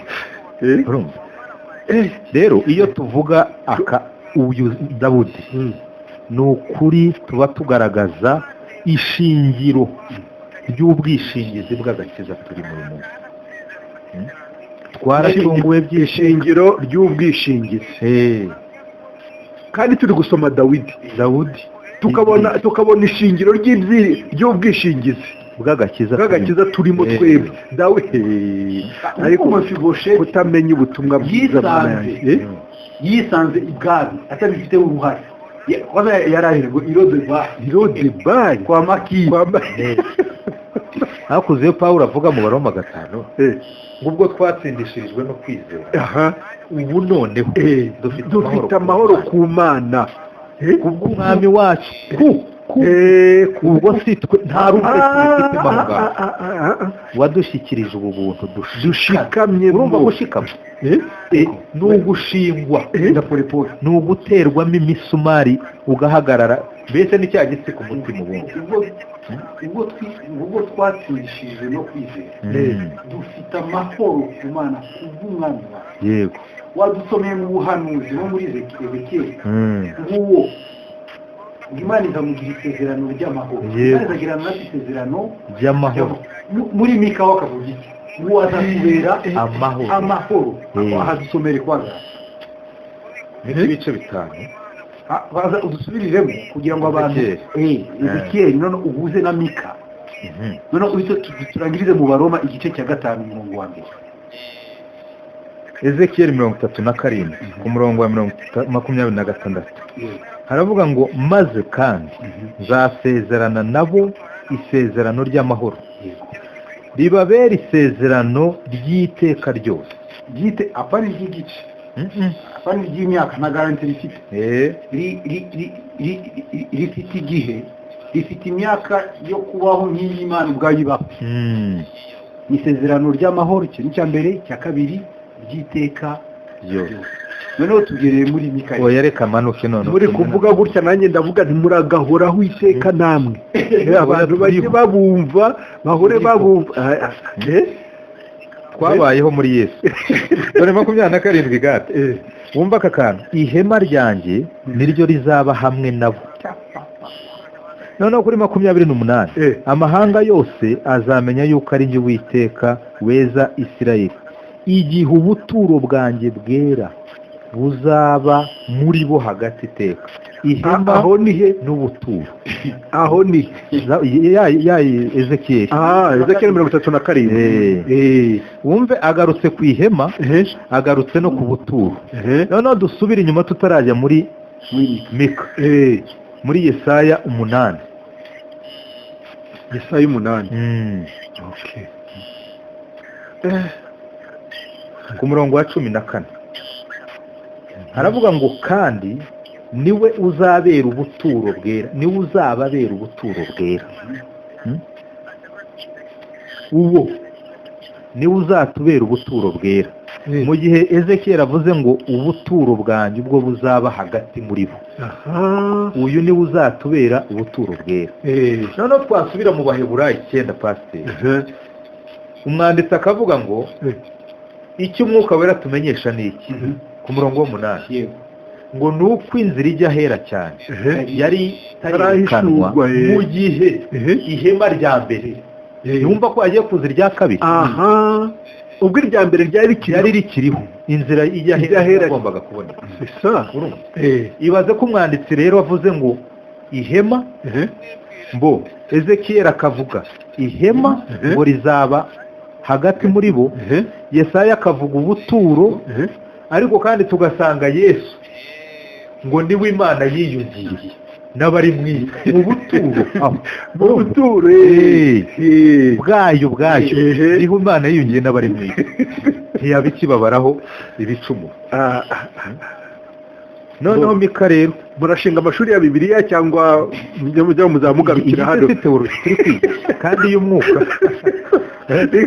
bane kwigishwa kubaka amasisiteme y'ibiti byose Imana iduhaye isezerano ry'amahoro kandi iryo sezerano ni iry'iteka ryose umva rero Mika 5:4 kandi uwo muntu azatubera kugira ngo bamwumve ntere kuri 5 umurongo wa mbere ariko we Betelehemu Efurata uri mutoya mu bihumbi by'Ubuyuda yego muri wowe niho hazava uzaba umwami wa Isirayeli akansanga ibyo nibyo Matayo yakotinze arimo kuvuga kwa Yesu cyane imirambagirire ye ntiyiteka uherekera kose yego nicyo gituma azaba atanga kugeza igihe uri kunda azabyarira kandi abasigaye bo muri bene se bazagarukira Abisirayeli azakomera aragira umukumbi we afite imbaraga z'Uwiteka tegereza aragire umukumbi we muri Ezekiyeli ni umwungeri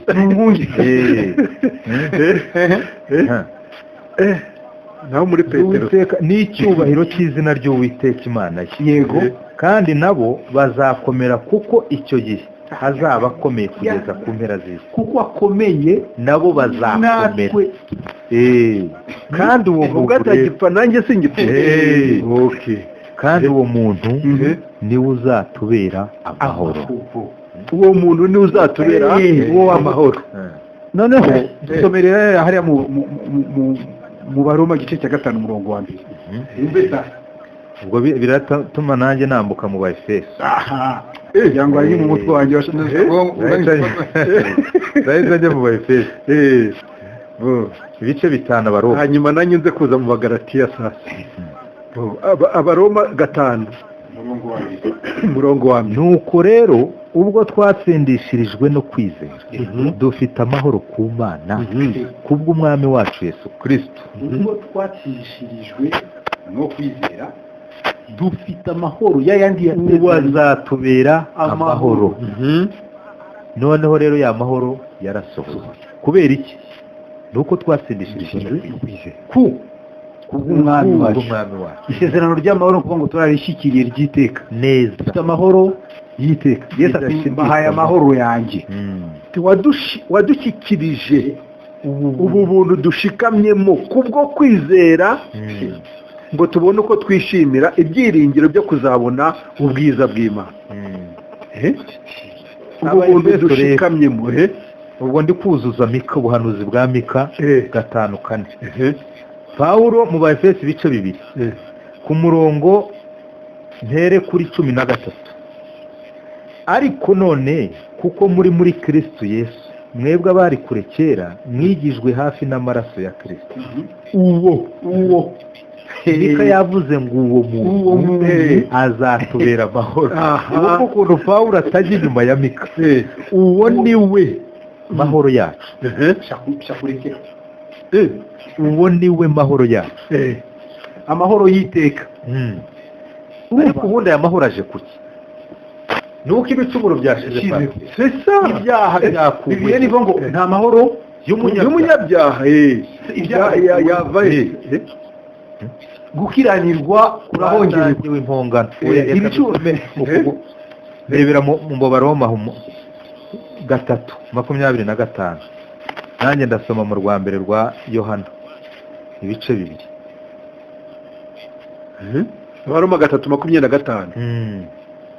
Niwe Imana yashyizeho kuba impongano y'uwizera amaraso ye kugira ngo yerekane gukiranuka kwayo kwayiteye kwirengagiza ibyaha byakozwe mbere y'icyo gihe ubwo Imana yabyihanganiraga, kandi abikoreye kugira ngo no muri iki gihe yerekane gukiranuka kwayo ngo ibe ikiranuka kandi itsindishirize uwizeye Yesu.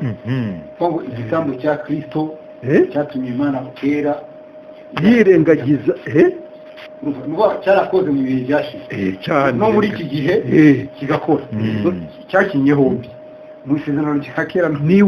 niwe Imana yashyizeho kuba impongano y'uwizera amaraso ye.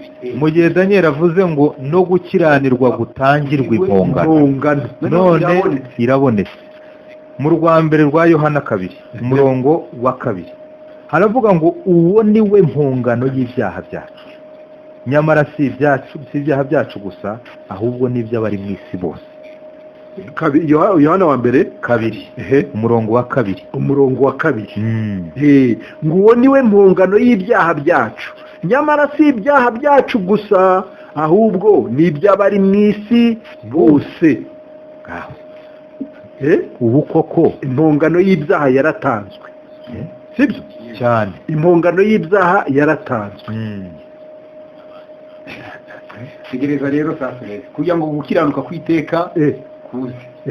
Noneho mu Bikorino ba 2 igice cya 5 umurongo 21 uwo utigeze kumenya icyaha Imana yamuhinduye kuba icyaha ku bwacu kugira ngo muri we duhinduke gukiranuka kw'Imana. Muri we duhinduke gukiranuka kw'Imana kwa kundi guhora witeka. ntabwo ari ya nzira pata bakugiye ngo ujyamo ugacomoka. twahindutse gukiranuka kw'Imana. mu Bikorino ba mbere igice cya 30 ho hakavuga ngo niyo ibaha kuba muri Kristo waduhindukiye. Abantu batangiye kureklama niwe waduhaye kuba muri gucungurwa kw'iteka, ubwenge bw'iteka.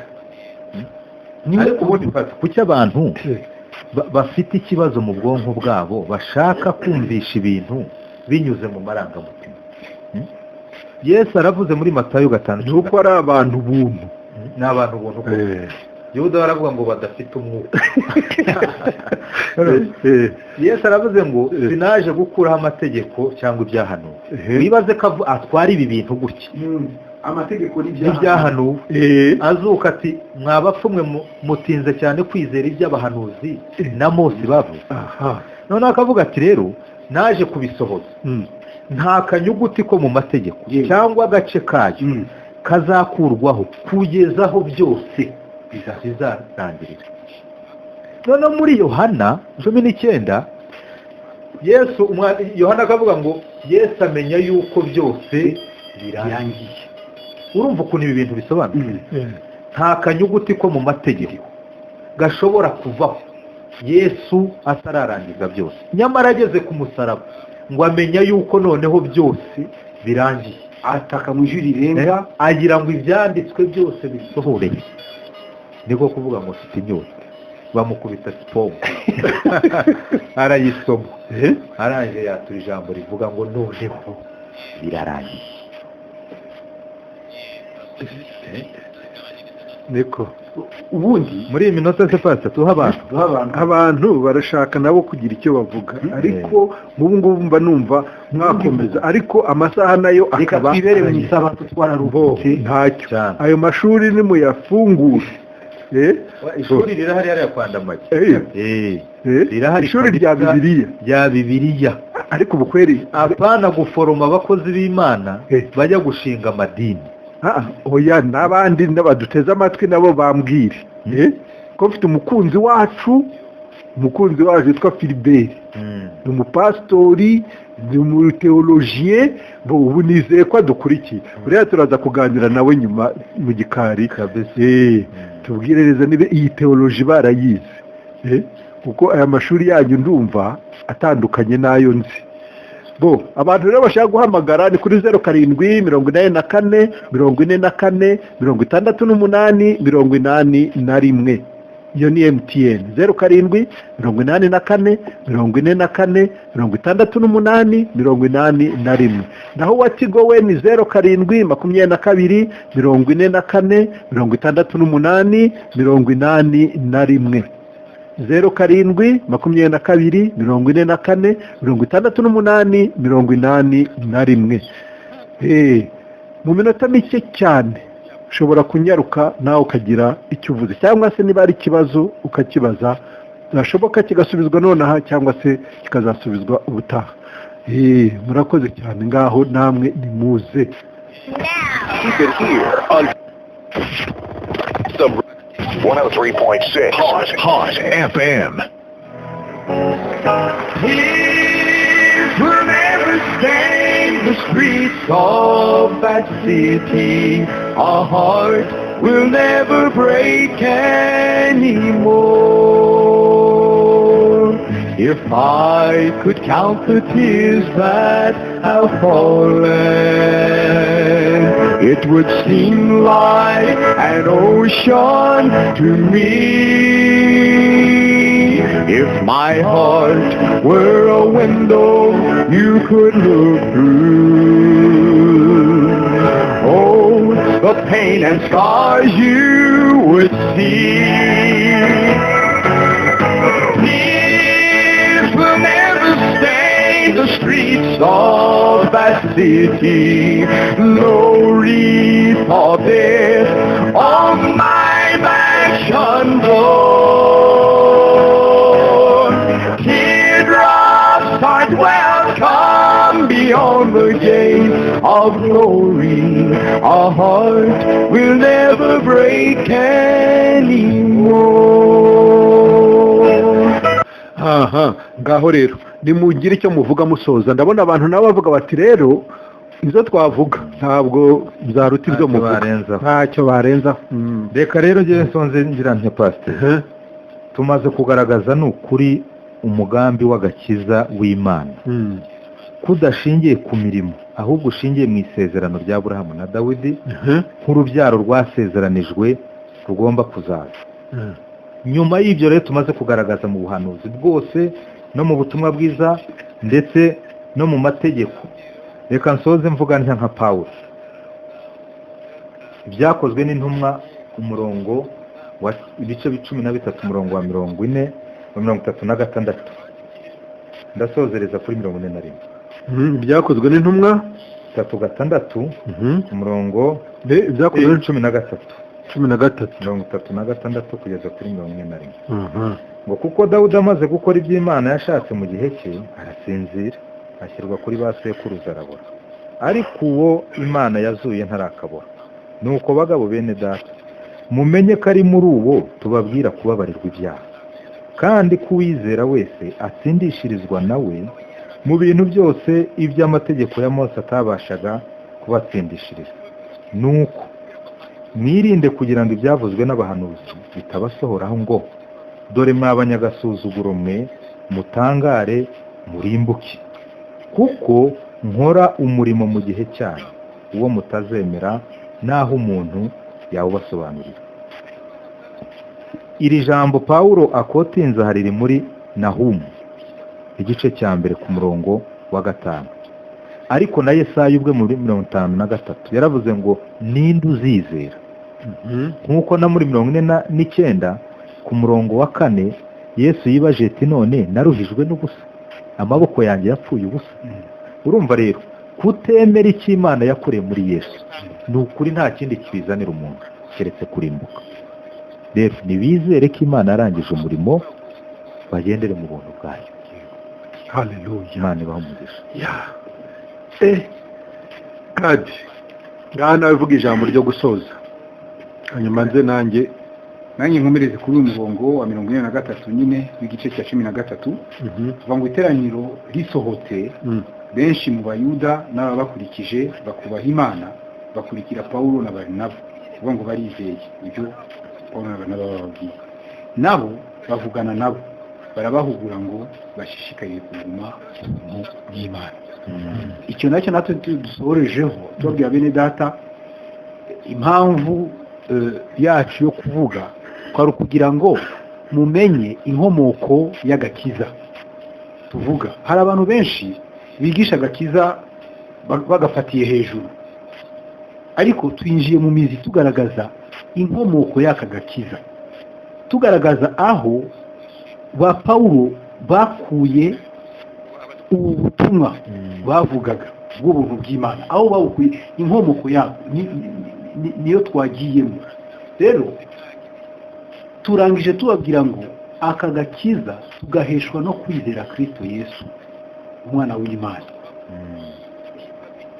Iyo tumwizeye rero tuba abana b'Imana, natwe tukisanga cyangwa tukinjira muri iryo sezerano Imana yakoranye na Kristo, nk'uko na Mefibosheti amaze kumva ko umwami yamuhamagaye aritaba, noneho amaze kwitaba yisanga ari mu isezerano Dawidi yakoranye na se. Niko natwe rero tumaze kumva tukitabira uwo muhamagaro w'Imana, nk'uko tubisomye muri Yesaya 55:3. Tumaze kumva natwe twizeye uwo muhamagaro, turinjira twisanga tumaze kwinjira mu isezerano sogokuruza Yesu yagiranye na se ry'imbabazi, niryo turimo kurigumamo. Rero tubihabwa no kwizera. Nicyo pasiteri yavugaga ngo ni ugukiranuka kw'Imana kwahishuwe, duheshwa no kwizera tugakomezwa nako, tukaguma muri uko gukiranuka kubwo kwizera. Nibyo rero tubahamagarira. Ni nabyo Pawulo yabwiye aba bantu bo mu Byakozwe n'Intumwa, arababwira ngo rero nta wundi mutwaro tubikoreje nyuma yo kutwumva no kudukurikira, ni ukuguma muri ubwo buntu bw'Imana. Mubugumishwamo n'iki? No kwizera. Rero bene data nshuti bakundwa mwatwumvise, natwe nta wundi mutwaro tubikoreza ni ukuri. Yesu yaduhamagariye kuruhuka. Nta mpamvu rero twagira yo kongera kandi kubakoreza imitwaro ngo mukore ibi kugira ngo mube abakristo, mukore n'ibi kugira ngo mugaragare yuko muri ab'Imana. Oya, umukiranutsi azabeshwaho no kwizera. Kwizera rero ni ubuzima bwa buri munsi. Umutwaro tubikoreje ni ukwizera ibi tubabwiye, ibyo Yesu yabakoreye. Imana ibaha umugisha kandi bakomeze mu buntu bwayo iteka ryose. Amen. Mana yanjye. Dusoza rero bakundwa, nanjye reka mbahe iki cyanditswe cyo mu Bagalatiya 5 umurongo wa 1 n'umurongo wa 10. Abagalatiya 5 umurongo wa 1 n'umurongo wa 10. Avuga ati ubwo Kristo yatubaturiye kuba mu mudendezo, nuko muhagarare mushikamye mutacyongera kubohwa n'ububata.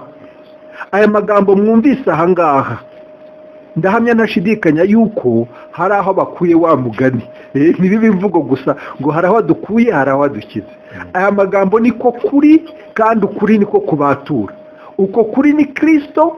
Kristo niwe jambo ry'Imana. Mbese abahanuzi na Mose nta kindi bavugaga uretse Kristo. Ibyo bavugaga byose babivugaga bashorewe n'umwuka wa Kristo wari ubarimo. Rero niba uyu munsi umaze kuvumbura Kristo, mu byo wasomaga wari umupastori, wari umubishopu, wari umuaposto, wari intumwa, sinzi wari revera, ibintu wari uzi niba koko wumvise aya magambo abakozi b'Imana bavugiye aha ngaha, ibi byanditswe bagiye bahuza, iyi ndumane ikaba ihuriye muri Kristo Yesu, Mana yanjye ndamye ntashidikanya yuko uku kuri kukubatuye. Niba rero batuwe, nyabuneka ntuzagire ikindi cyangwa se indi mpamvu iyo ari yo yose igusubiza mu bubata nanone. Kandi iyo tuvuga ububata ntabwo tuba tuvuga ububata nk'ubu ngubu bwo mu buryo bw'umubiri buzwi, turavuga ububata bwo mu buryo bw'umwuka. Ijambo riza ari guha umudendezo, ijambo riza ari kubohora. Ku murongo wa 10 w'iki gice cya 5 nyine cy'uru rwandiko ku Bagalatiya, iyo kigira kiti ndabiringiye kubw'umwami, ndabiringiye kubw'umwami wacu yuko mutazagira undi mutima wundi, ariko ubahagarika imitima uwo ari we wese azagibwaho n'urubanza rwe. Ubahagarika imitima uwo ari we wese. Niba hari ikintu gihagarika umutima w'umwana w'Imana, ndavuga umwana w'Imana none wamaze gucungurwa, ibyaha bye bikababarirwa, akavuka ubwa kabiri. Niba hari ikintu kimuhagarika umutima, ni ukumugarura muri Mose, ukamuzana mu mategeko, ugatangira kumushyiraho ibintu by'imihango. Wowe ntugakoreho, ntukagire utya, wowe uramenye nutarinda ko gakiza kawe ushobora kugatakaza, bakagusomera ibintu bya kera byo mu isezerano rya kera. Niba hari ikintu gihagarika umutima w'abana b'Imana, n'ibyo bigambo. Iyo batangiye kugusomera ibya Mose, warasogongeye kuri vino nshya, ari ryo jambo ry'ukuri, jambo ry'ubuntu, jambo ry'ubugingo, ukumva bongeye kuguhamagarira Mose, ndakubwiza ukuri, umutima wawe byanga bikunda urahagarara. Rero nanjye reka mvuge nka Pawulo nti ndabiringiye kubw'umwami wacu yuko mutazagira undi mutima wundi, ariko ubahagarika imitima wese uwo ari we wese uwazagibwaho n'urubanza rwe. Ubutumwa bwiza buravugwa, ariko kandi n'ibyitwa ubutumwa bwiza nabyo biravugwa. Ubu muri aka kanya hariho abantu bahirimbana bajya mu materaniro hirya no hino, ariko icyakubwira ibintu bagiye kumva ni ibihagarika imitima gusa, ntabwo ari ibibahesha ibyiringiro by'ubugingo, ahubwo barabasomera muri Mose, maze abana b'Imana batahe bababaye aho kugira ngo batahane umunezero. Bakundwa rero, ndagira ngo tugarukirize aha ngaha, kandi nk'uko mwabyumvise nyine nakagaruka ku cyumweru nanone mu masaha nk'aya ngaya tuzaba turaho. Waba uzi Imana ukorera? Ubutumwa bwiza rero buravugwa, kandi n'ubu ngubu tugiye kubuvuga. Reka mbasezeranye yuko tutazabatenguha. Imana nidufasha uko bishoboka kose tuzajya tuza, ariko kandi mumenye ko igikenewe nta nubwo nakwirirwa mbibabwira. Ibi bintu mwakagombye kuba mubyumva buri munsi, ibi bintu mwakagombye kuba mubyumvira ahantu hatandukanye, ariko ubushobozi kuba bugarukira aha ngaha nyine urumva nta kundi twabigenza, nuko bimeze. Ishimire ibyo wakiriye, ahasigaye Imana yo mu ijuru ikugiriye neza. Reka dusoze rero kandi tubasabira ubuntu n'amahoro bituruka ku Uwiteka, kugira ngo bikomeze bibane namwe, muterane neza kandi mukomeze mugubwe neza. Bye bye bye.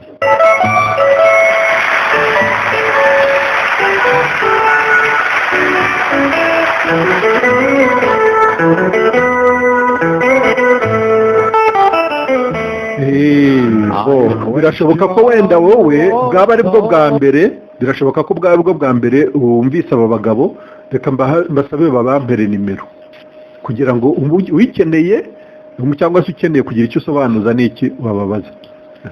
Nimero za nkuru nziza ni 0787 28 40 ongera usubiremo. 0787 28